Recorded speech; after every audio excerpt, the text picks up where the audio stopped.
Hey everyone, hope you're doing well. Just thought I would give a little update. It's Sunday morning and just enjoying coffee and turning on the fish tank lights here. This tank has my Blue Dream shrimp in there. It's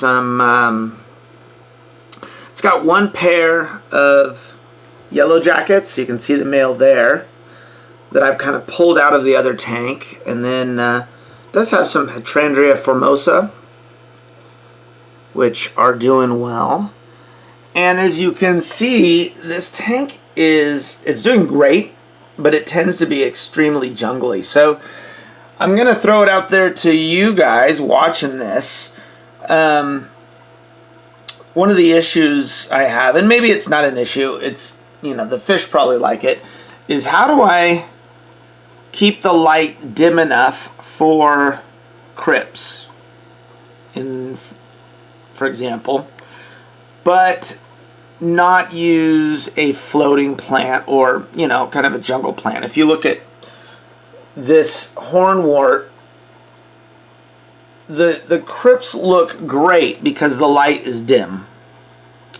And if I take the hornwort out, invariably I'll get black spot algae on all the crypts. I'll start to get hair algae, kind of like let me go up here. If you look at the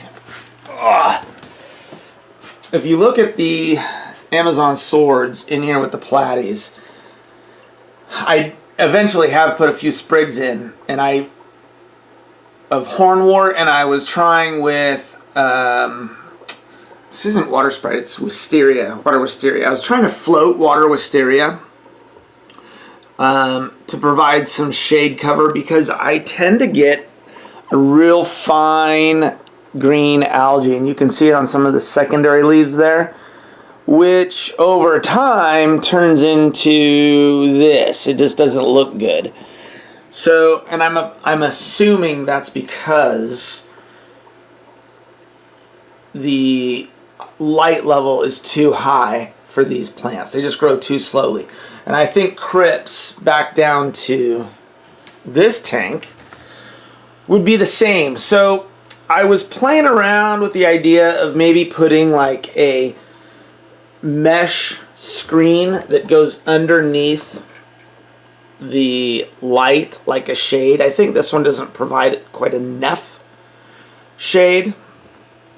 But I was just wondering if any of you had done something like that, where to grow these kind of lower light plants in a high light tank. Can you, obviously there's not a lot you can do with a 10-gallon tank in terms of changing your lighting up. This Phoenix light only does what the Phoenix light will do.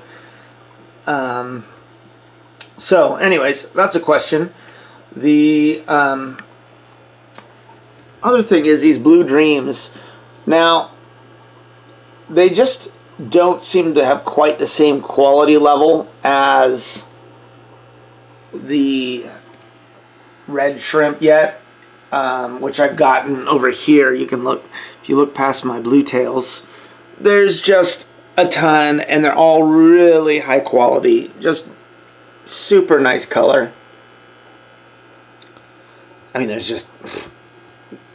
too many. There's a really nice one right there, really nice one back there. I mean, really nice coloration. These, you just get so much variability. And the challenge with breeding anything, or the challenge with breeding shrimp in particular, is there are so many of them in there that it becomes like, here's a perfect example of one that's really kind of washed out. Now, it's a cool color, and I know people have sold that color as like a blue jelly kind of deal, that light blue, almost clear. But I kind of like this, and I was hoping to get this dark blue. There's kind of one right there. Occasionally I get just awesome ones that are just super dark. There's one right there. There's a couple. but obviously the line needs work. So again, that's another question. What do you do? How do you pull these? I mean, you just have to work at it, I guess. Pull all these semi-blues out. You know, there's one that's almost got a really pattern where it's almost like a steel blue, but it's very incomplete coloration. Here's one that's pretty decent. I mean, I just think that shrimp breeders have a lot of work cut out to cull and grade all those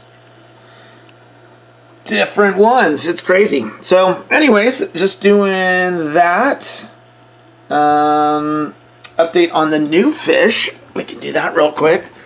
This tank is doing nice. The fish have really settled in and they look good.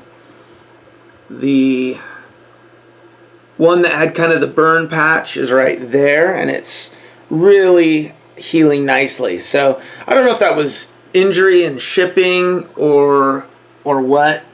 There wasn't a lot of support for the bags. I think they were kind of bashing around in there.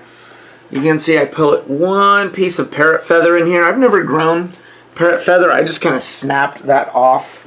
So if any of you have played with parrot feather, I'm not sure if it can be submerged like this or if it needs to be emergent. It was kind of sitting out there in my ponds, and I started breaking those down this weekend. So I brought in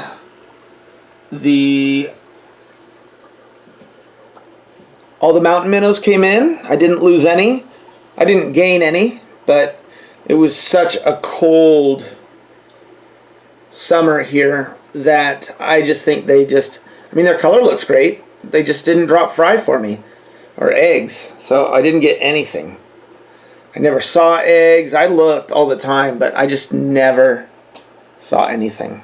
But they're looking really nice. The remnants of the orange lines also came in. There's a male right there.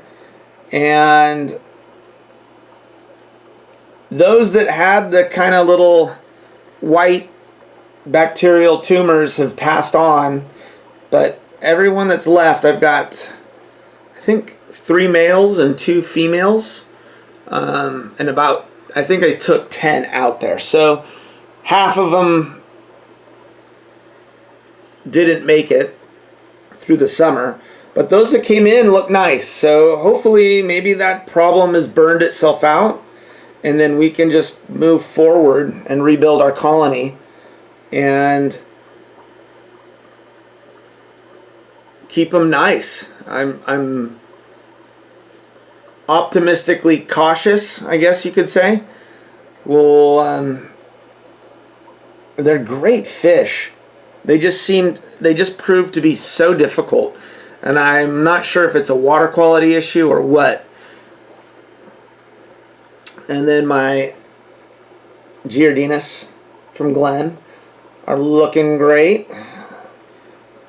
And this one is as well. I don't know what happened this summer. I had kind of an ammonia spike. Well, what happened was we were out of town for about 10 days, and the people feeding them just kept feeding. And these aren't very good feeders. They're very finicky, and they just kind of pick at a little bit of food over time. I tend to try to feed them small amounts 3 to 4 times a day. So kind of a breakfast, lunch, dinner thing. Everyone else I kind of feed heavy twice a day. So I think there was just a massive ammonia spike, and I had lost kind of half the colony. But I think they're going to build up. I think they'll do okay. They're really interesting, and once you put a few other fish that have some color, they kind of pop even more. When they were in here by themselves over the summer, they were a little drab. And those guys are just really cool. So keep your fingers crossed. There's one of the females back there. I really hope I can keep those guys going. Now, the one thing I will say is that this was kind of a afterthought, because the tank that they were in was this one. So once they had moved out, I had moved the blue tails in. Then the whole tank crashed. My water poured out. So I'm not sure whether these guys will eat fry from these or not. We'll find out. But that's a little bit of a concern. But I'm running out of tanks. Everything's kind of full at the moment. So anyways, just thought I would do a little morning update. Hope you're doing well, and we'll talk to you soon. Bye.